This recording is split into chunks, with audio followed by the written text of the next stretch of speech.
When Donald Trump boasted just a few days into the war on Iran that the US stockpile of certain munitions was virtually unlimited and saying wars can be fought forever, he was wrong on at least one level. CNN has learned that the U.S. military has significantly depleted its stockpile of key missiles during the war with Iran. If we're talking about the relatively cheap stuff, $100,000 bombs you could drop out of a plane, then sure, the US has and can make lots of those. But if you're talking about these,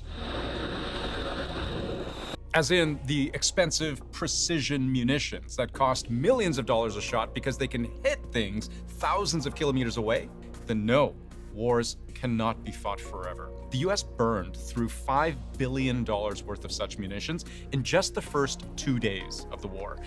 And the latest estimate, nearly half of the American stockpile of Patriot missile interceptors is gone after just the first month and a half of fighting. And Trump knows this, and we know he knows, because the Pentagon is scrambling right now to ramp up munitions production, covering off the risk of a shortfall. So let's try to answer the question. Is the US running out of ammo? One of the things that really bothers me about this whole thing, this whole war against Iran, is that what is that doing to our defensive posture elsewhere in the world?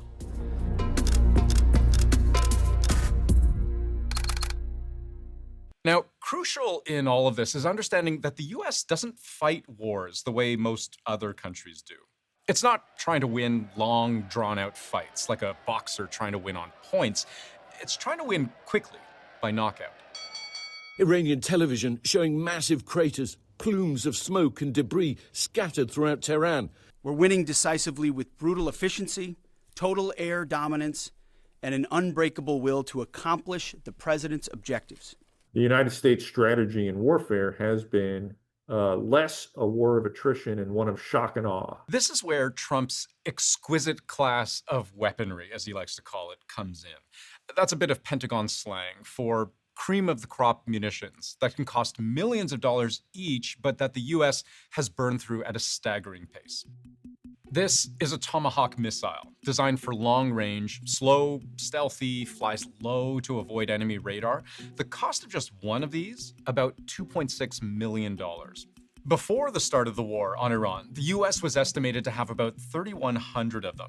That's about $8 billion in Tomahawk missiles. But in the first 6 or so weeks of the war, the US is now estimated to have launched at least 1,000 of them. That's $2.6 billion of just this one type of munition. And there are others. The American THAAD defense system intercepts ballistic missiles high above the earth. One of these interceptors, just one, costs about $15.5 million. Pre-war stock, about 360, ready to fire, at a total value of just over $5.5 billion. But so far, in the war in Iran, the latest estimate figures the US has launched somewhere between 190 and 290 of them. That's between $3 and $4.5 billion worth of THAAD interceptors. Patriot missiles, a highly effective component of an advanced missile shield, but each shot is nearly $4 million US. Pre-war, the US is estimated to have had more than 2,000 of them, worth almost $10 billion. But over the first month and a half of the war, figure they've fired about half of that supply. Over those first 6 weeks, the Center for Strategic and International Studies estimates the US has fired around a quarter of these missiles you shoot from planes, up to 60% of its various missiles fired from ships, and up to 80% of its long-range precision missiles fired from the ground. Now, exact weapons inventories are classified information. So when a think tank like CSIS makes estimates about how many of any given weapon the US has left, they are basing it on public information. Government announcements, procurement budgets, manufacturer statements, media reports. But even their conservative estimates represent serious expenditures. That war has consume large amounts of precision munitions that the United States relies on. We're shooting bullets and missiles at a rate that exceeds our ability to produce them. And it's that last part, our ability to produce them, the replacement timeline of these precision munitions, that makes experts nervous. Here are CSIS estimates for how long it could take to replace the weapons we've talked about. To make 79 Tomahawk missiles, which is average annual production over the last 5 years. But remember, these are also the ones the US just fired more than 800 of. To make 79, it took about 35 months, almost 3 years, just to get the very first replacement deliveries. Getting the full lot of 79, another year, for a grand total of just under 4 years. And you can read this chart the same way up and down, these two columns. Here's how many missiles of each type the US has typically ordered each year until now versus how long it actually takes to receive them all. You can see, it turns out to be roughly 4 to 5 years in each case. This is a problem. Question is, can the Trump administration fix it?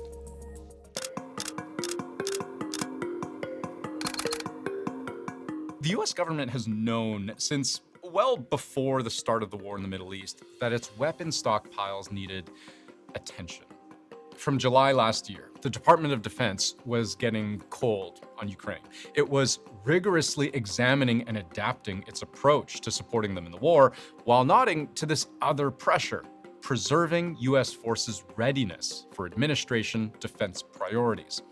A month later, reports of an internal Defense Department memo raising the option to divert certain weapons and equipment intended for Ukraine back into US stockpiles toward replenishing dwindling American supplies. And on Patriot missiles specifically, CNN sources noting that supplies are in the red. The Trump administration made a lot of noise about reducing US support for the war in Ukraine long before the start of the war with Iran. And the US at this point wasn't only thinking about clawing back existing weapons, it was also planning on investing in new ones heavily.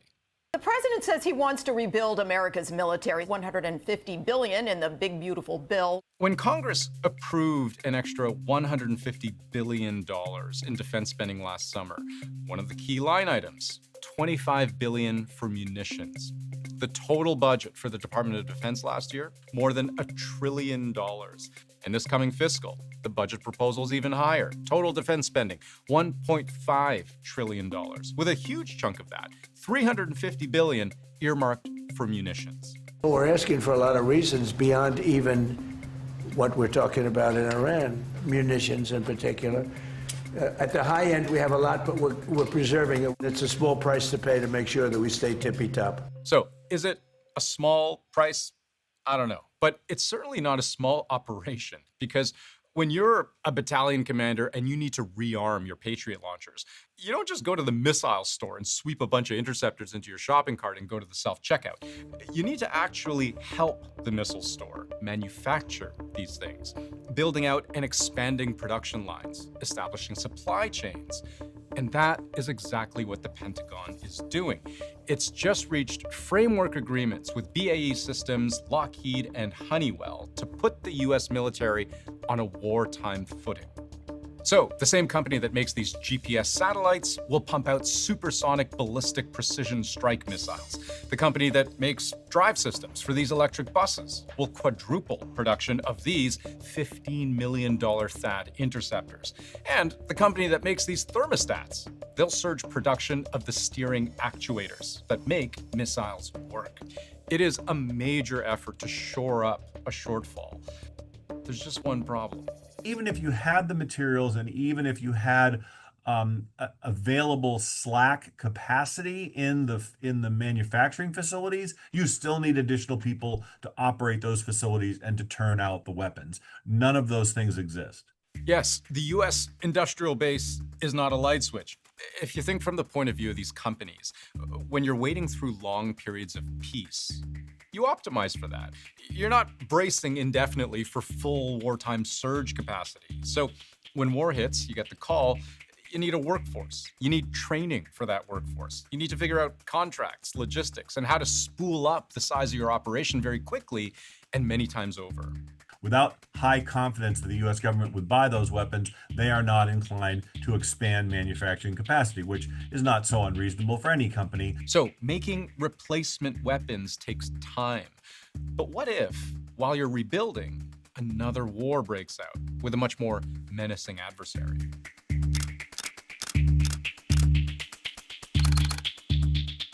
The worry right now, 2 months into the war in Iran, the U.S. stockpile of high-end precision weapons reduced by more than half in many cases, is that even before the start of the war, the US wasn't ready for a fair fight with a peer competitor, like, say, China. A couple of years ago, CSIS ran a war game simulation. The US, Taiwan, and Japan versus China. Its findings? In 3 to 7 days, the US would run out of long-range anti-ship missiles. In a month, it'd be out of its long-range air-to-surface missiles.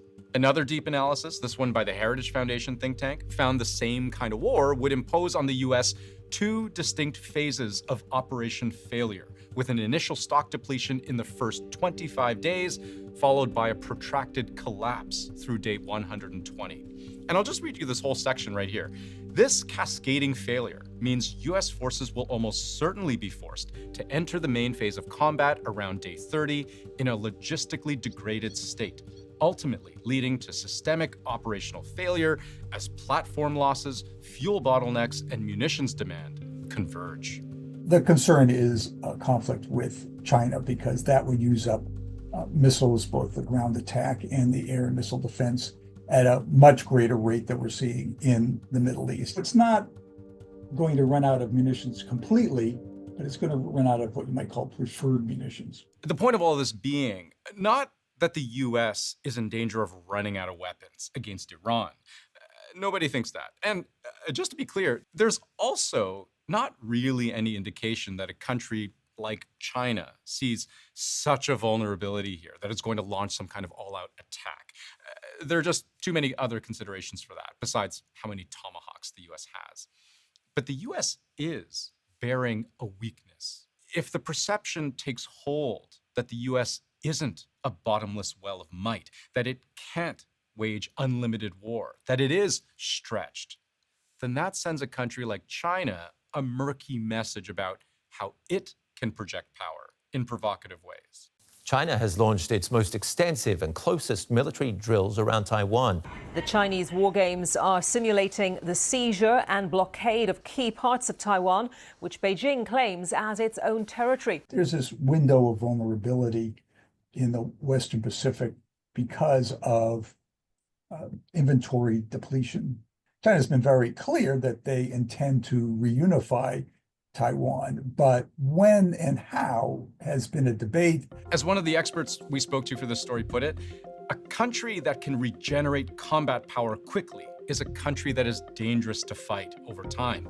A country that visibly cannot is one that invites probing.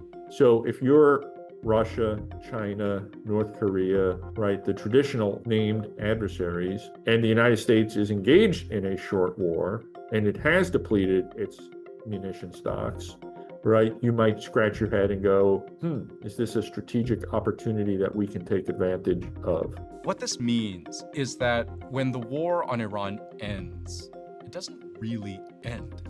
This war is one the US will be feeling for years.